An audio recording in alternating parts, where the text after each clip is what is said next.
Hi guys, welcome back. As the title suggests, this video is about why I think Asia is somewhere a lot of you should be thinking about moving if you are stuck in life, if you feel stuck, if you're in the rat race, if you're working 40 hours a week, if you're not a fan of your life, but you do actually have the freedom, or you are kind of an individual with nothing, no children, nothing like that, and you can potentially live in a different country, and maybe you're already thinking about it. Maybe I can spear you on a little bit with this video and tell you why I think moving to Asia is advantageous. So I saw this post the other week. It was actually from Tai Lopez, and he was in Thailand, or talking about Thailand, and he was talking about the idea of it doesn't matter how rich you are, it's not how much money you accumulate, but how much money you actually have saved, or you have at the end of the day. That comes from really two sources. One, it's great to make a bunch of money, but then are you spending that money on expensive things like your car payments, or high rent, or high prices of food, all of these things that you're probably experiencing if you live in the West and are experiencing at an increasing rate.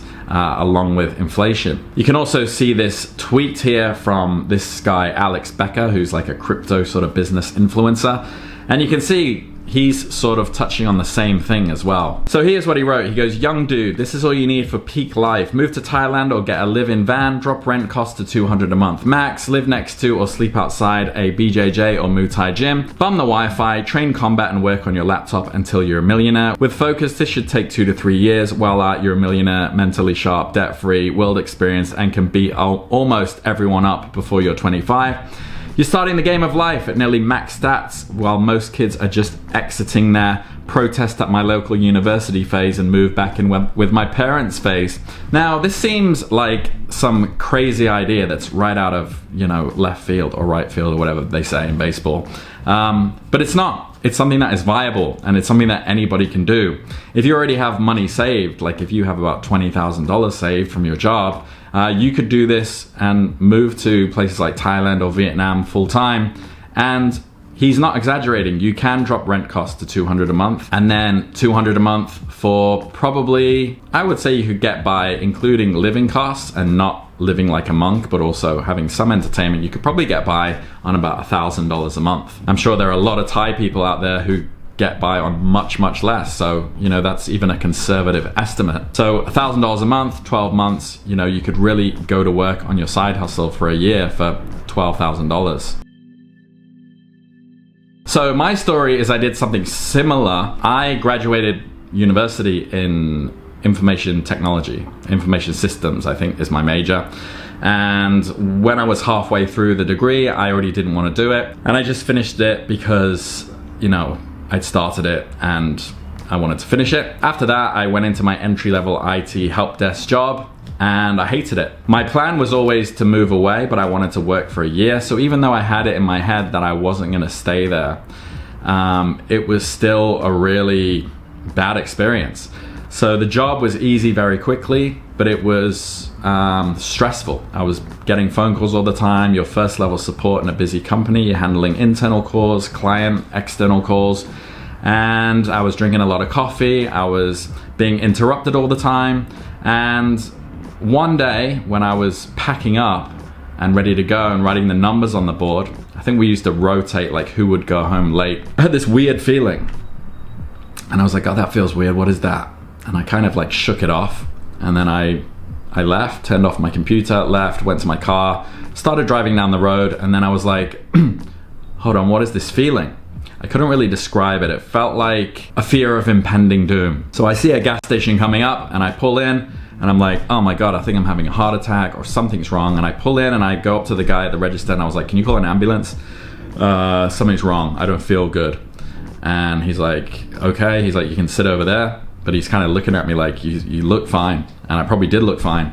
Then the ambulance came, I got in, they put me on blood pressure, whatever. I go to the hospital, and I'd had like a panic attack for the first time in my life. It was like a very real feeling, and I couldn't, people describe it as a feeling of impending doom, and that's kind of what it is. Because I'm like, am I having a heart attack? You start grasping at straws of what it could be that is making you feel like you're maybe about to pass out. But then my heart didn't hurt, and my shoulder didn't hurt. And then I'm like, well, am I having an epileptic fit? But then I wasn't swallowing my tongue. So it's like all these things.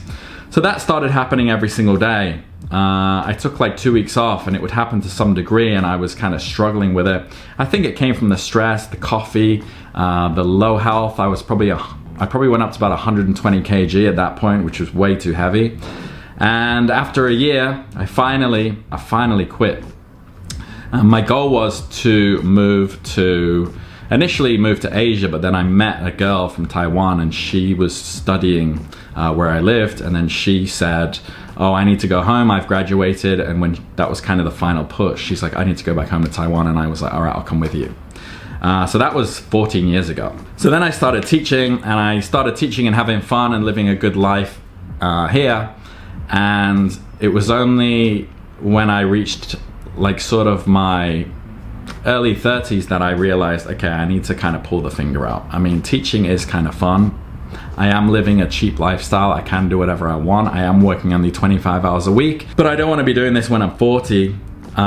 So I started working on that side hustle, and that took a while. It took a lot of hard work to get my business off the ground. But when it finally did, I realized that I was in the perfect situation to do that. I couldn't have done that working 40 hours a week. I couldn't have done that, 40 hours a week at work, and then, if you're working 8 hours a day, you're in traffic an hour a day, and then you want to do other things, and it just takes up all your time.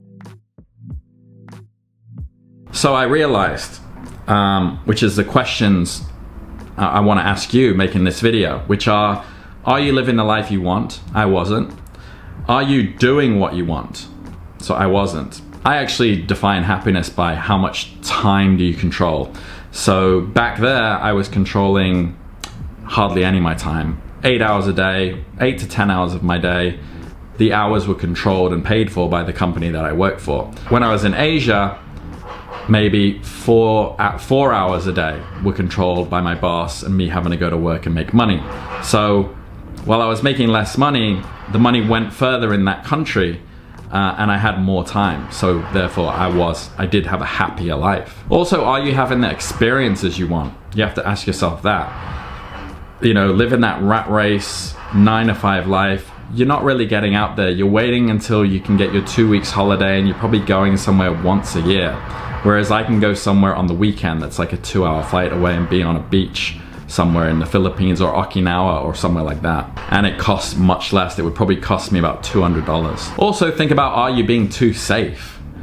I know the idea presented there in Alex Becker's tweet seems kind of crazy, but it's actually, most of the countries in Asia are probably safer than where you live. And I know they might seem a bit more wild. I know the traffic is probably more wild. A lot of places there are scooters flying all over the place. There's a language difference, but it's actually not that bad of a culture shock. Most countries in Asia are used to high flows of tourism, and they're used to dealing with foreigners, and many of the countries, they speak pretty decent English. So if you do happen to get lost in the middle of the street and you can't find your Airbnb or whatever, there are people on hand to help you. And with very low crime rates, people are generally nice to foreigners in most countries. You've got nothing really to be worried about. What I'm not saying is move to Asia and drop your life and become a degenerate and work 24 hours a week teaching English, and then going to the pub every night and then trying to sleep with as many girls as possible and just being a loser. Because, you'll hit the point that I hit. And most people, they hit this point and they can never get out of it. I know people who are 40, 45 and they're still teaching, and they might even have kids, and they're running around the city teaching more and more because they've got to support their wife and their kid, and they just have the epitome of the life that I would not want. In fact, I'd probably rather be single and have the 9 to 5 in the West than have that life. Because at least, there's some protection, my future, my 401k and all that kind of stuff. So what is the purpose? The purpose is you want to start figuring out how you can make money for yourself online, because online is the future, okay? And the thing you need in order to start doing that is the thing that I had. I had money to support myself in a country that is cheap, and I had time freed up that I wouldn't have in a 9 to 5 job. So I was working basically, I think I would wake up around about 9 o'clock, and I had a class at 4 p.m. until 9 p.m. I had classes from 4 p.m. till 9 p.m. because I teach at like night school where kids go after their normal school, they go to what's called a cram school where they do extra study. Like kids in Asia study like crazy, 12 hours a day. So what do I have? I've got from 9 till 4 every single day to work on what I want to work on. And I would work from 9 till 4 and then I would get home at 9 and work from 9:30 until, you know, 1 to 3 in the morning every day. So I couldn't do that, right? If I had, you know, 9 to 5 rat race office job. But that should be your purpose coming to Asia. The same thing applies to Latin America or other up and coming cheaper countries that you could possibly move to. But I talk about Asia because that's my own experience. So your overall objective should be, okay, I want to build a brand for myself. I want to work on my passion. I want to get paid. I want to have location independence. I want freedom. I want to be able to do what I want when I want. And the only way you can do that, what have you got to do first? So you have to work backwards. I think Steve Jobs came up with that analogy. You have to figure out what your goal is and work backwards. So what is working backwards from having your ideal freedom job? Well, it's freeing up time so you can actually work on it. How do you free up time? You work less. But you can't work less if your expenses are still high. The only way you can do that is by moving to another country where your expenses are low. So you're just working backwards. You know, you want this, you got this problem. How do you solve that problem? How do you solve this problem? And you go backwards and you finally arrive where you are now, and then you have every step that you need to take. It's not that many steps in this case. People think, oh, it's such a crazy move to, you know, Thailand or Vietnam or somewhere, or Taiwan or Japan or Korea. It's actually not. It's not that crazy. It's not that hard, and you can get out of your country, into that country, settle down in, you know, a month. So you're probably going to be in two camps. The first camp is you are probably wanting to quit your job and you have money saved, in which case you can start immediately figuring out what you're going to do. You don't even need to really work, but you can work if you want. You can do freelance work online, perhaps, although that's harder to pursue, or you could try your hand at teaching. People think teaching English to a class full of kids is daunting and scary. Maybe for the first week or two, and then it just becomes a boring job. Trust me. Like, I've done it before. I've trained hundreds of other teachers before, and they come in and they tell me after their first class, they're all kind of excited, like, oh, I didn't know what to do here and here and here. And then 2 weeks later, they're coming in and they're like, oh, how's it going? Yeah, I got 5 classes today, blah, blah, blah. And it just becomes clockwork. It's not a difficult job. The other camp you're gonna be in is you don't have money, in which case you will have to pick up work like teaching, or generally it's teaching. I would at least get your foot in the door with teaching. Try something new, get out of your comfort zone. It can be fun, rewarding, and it's not that hard to pick up, and there's probably full training in the organization that you're going to get hired for anyway. And I think after COVID, there are less foreigners and there are more people looking for teachers. I think before COVID, there was almost like a saturation, and Asia kind of like cleared out of foreigners for a while. And I feel like now it's still kind of like that. The school that I was working at, they really were struggling to find teachers. And then when I left, I remember my boss was kind of pissed because she's like, oh, it's going to be really hard to find someone new. You know, there seems to be less foreigners around. Not tourists. For those of you who've been to Japan and seen all the tourists in Kyoto, for example, you know, that's not changed. But people actually willing to move and settle down and get a job, I think that has lessened slightly after COVID.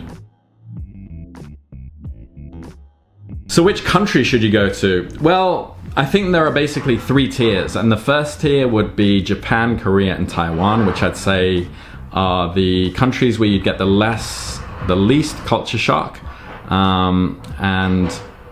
But these countries are higher priced. So you wouldn't save as much, you might need to work more, and your quality of life wouldn't be as good as far as the apartment you'd have and how much money you could spend on entertainment as much as the other countries that I'll mention. If you are in love with Japanese culture or Korean culture or Taiwanese culture, by all means you can survive in all of those countries and still pursue your goal living in those countries and working less hours. I would say Japan less so, because I feel like most of the jobs in Japan are in real schools, in 40-hour-a-week jobs. And it might be harder to find part-time work there. In Taiwan, I can say from my own experience, you can find part-time work here. It's probably the least expensive out of Taiwan, Japan, and Korea, although Korea actually pay you more, but I don't have much information about in Korea. I know they pay more and they often give you an apartment. So Korea, actually, yeah, you can probably save the most, but I'm not sure how much you would have to work. Taiwan is a pretty easy choice, pretty flexible. Apartments are increasing, but I'd still put it in that higher priced sort of tier. Entertainment in Taiwan can be kind of expensive at times. The next one tier would be Thailand and Vietnam. I've been to both of these places. I think I prefer Vietnam because it's more up and coming. I like the food better. I like the fact that in the big cities, the sky is still blue. In Bangkok, I feel like it's a bit dirty, the sky is brown. Sometimes when I've walked down the street and I've gone there for a trip, I feel like I'm breaking out in acne because of all the oil and dirt that I accumulate on my face. And I just felt it was a dirtier place, stickier, although there are a lot of advantages as well. But I would put them basically in the same tier. So an example is, if I live in Taiwan and I'm spending, or Japan or Korea, and I'm spending $1,000 a month for rent, right? If I spend $1,000 a month on rent in Taiwan or Japan or Korea, I'd probably have a studio apartment with one room, and you know, it'd be comfortable, but it wouldn't be what you could get in Thailand or Vietnam. If I spent $1,000 a month in Vietnam, I would have a high-rise serviced apartment with a pool and a gym, okay? If I spent $500 a month, I might be able to get similar as well. Now, in the post from Alex Becker I showed you at the beginning of this video, he said $200 a month. You can live in a normal studio apartment that you could get in Taiwan, in Thailand, for probably $200 a month. It would be one room, you might have a little kitchenette, a toilet, it'd be basic, but it'd be good enough, it'd still be comfortable. You'd probably still have windows and kind of a view. It wouldn't be like squalor. It would just be not a serviced apartment. It'd be like an okay Airbnb. With one bed and maybe a sofa and a table and a kitchenette. Now, going down from that, if you were thinking about the Philippines, Cambodia, Laos, maybe Indonesia, your money would probably go even further, but I would think that you'd get a lot more culture shock in those countries, less infrastructure, little bit more crazy, but some people love that kind of stuff. Some people love, you know, the weirdness, and I don't know, you might put those countries not in the first world country category, maybe second world, maybe third world in a lot of the places within that country. But having said that, the advantage is you'd probably have to work less, you'd probably get paid more or paid less, but the money would go further in that country. And remember, your goal is to serve the purpose of working online and getting paid in American dollars. You're not going to the country in order to teach English forever and get paid $15,000 a year. And even though that might get you, you know, the presidential suite in a place like Cambodia, it's not real money, okay? If you ever wanted to quit and move back, your savings would still be terrible. This is like a means to an end. You're going there, you're trying to make their money, which goes far in that country. You're trying to live cheap, earn enough to, you know, survive and entertain yourself. But the primary goal is to find freedom and, as I just said, be paid in American dollars, ultimately. All right, so that was a bit of a rant there about why you should consider it. If you were like me, I remember driving to work every day, stuck in traffic, going into the office, talking to people I don't like, pretending to like them, answering phones, getting fat, drinking a bunch of coffee, having a panic attack, going home, being too tired to do anything else, eating dinner, watching a movie because that's all I've got energy to do, and then going to sleep and repeat and just hating your life. If you're that guy, then consider it. And if there's anything that I've talked about in this video that I may have missed or glossed over a little bit too much, if you want me to go more in detail on, for example, what do I do, or what is life like in Taiwan, and more in depth on what living expenses are like, or how the process goes from what I did, the exact process from moving, I lived in New Zealand, to moving to Asia, I can go more in depth on that. This was kind of like a overview sort of video about what I did and what I think people should consider. But if there's anything that I touched on that you want me to go deeper, drop them in the comments and I'll put it in a future video. All right, that's all. Questions down below, and I'll see you on the next one. Take care.